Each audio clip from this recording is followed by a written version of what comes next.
Welcome back to Uppercut Screen. Today we're diving into the controversy surrounding the new Superman movie.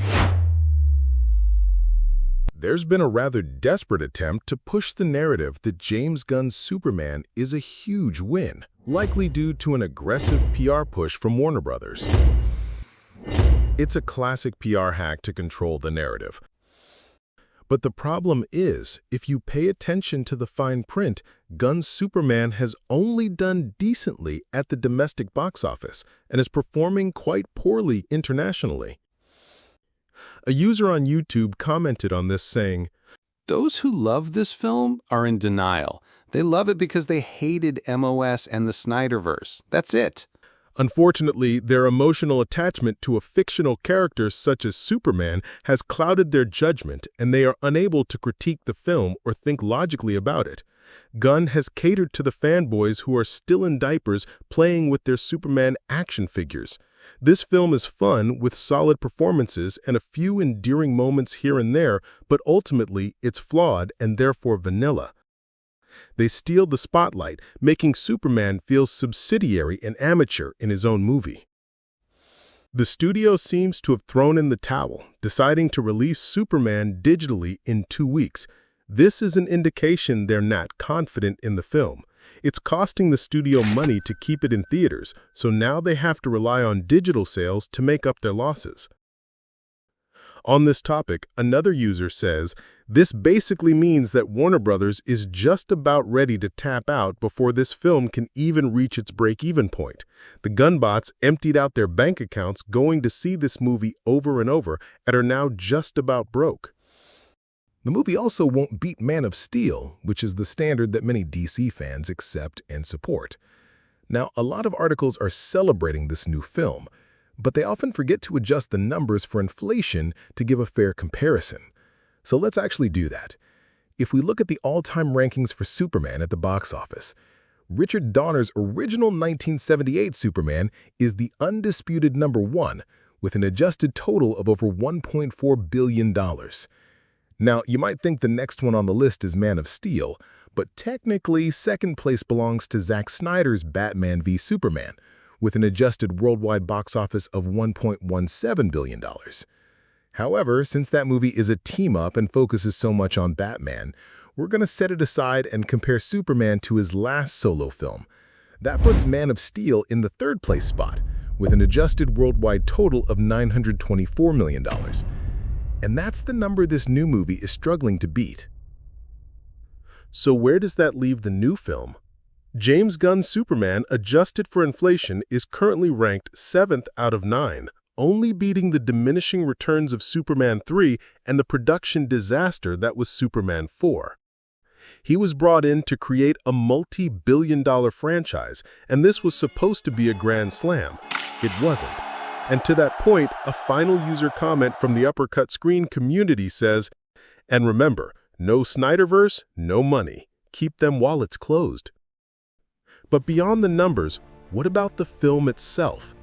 For the last several years, the image of Superman in media has been that of a statuesque martyr, a once good ideal turned bad.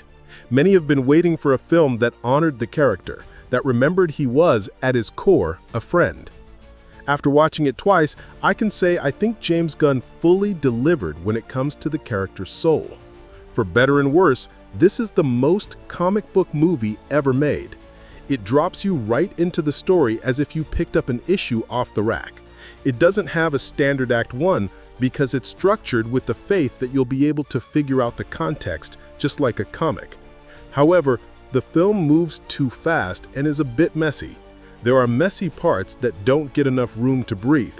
Within what feels like 15 minutes, Clark's worldview is shattered. He sees a temporary death, meets Lex Luthor for the first time, gets tortured, and watches a caiman get capped before rescuing a baby kaiju.